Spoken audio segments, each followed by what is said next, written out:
Yeah, it's your boy Ray on the mic. Let's go. Our identity is made up in two different perspectives. How we personally see ourselves and how society sees ourselves.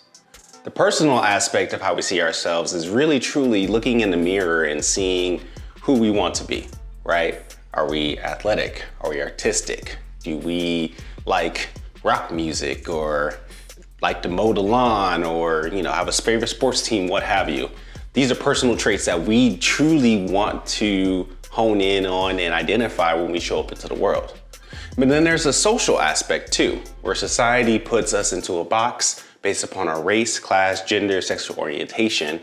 And those are elements that we are identified or can identify with when how we navigate into this world. But because of the boxes that society has created based upon our identities, we've created a social hierarchy that shows what is acceptable and what is deviant.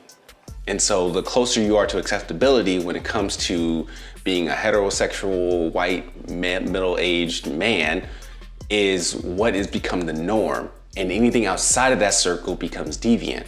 And those that are outside that circle, when trying to receive access towards the basic needs of becoming a human, then gets to experience barriers, oppressions, and marginalization because they live on the outskirts.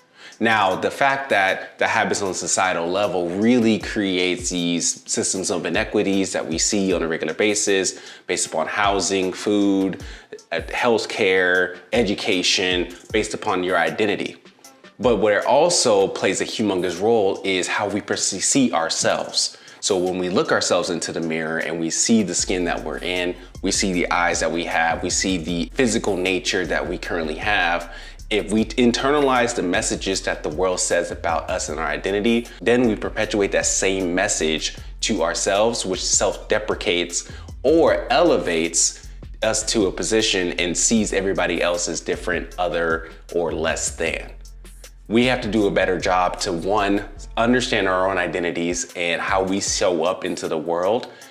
Two, based upon that, love ourselves and be able to see ourselves in worthy, dignity, value. Then be able to understand and recognize the messages that are out there that do impact people's perspective and identity and challenge that narrative. Challenge what is being said about those that are marginalized or experiencing oppression, and ask ourselves, what could we do differently to ensure that those identities have what they need to be successful, rather than telling them that they need to pick themselves by their bootstraps. We are offering love and support to help support them and breaking down and deconstructing and reconstructing our environment and spaces to embody and encompass that identity to feel like they belong.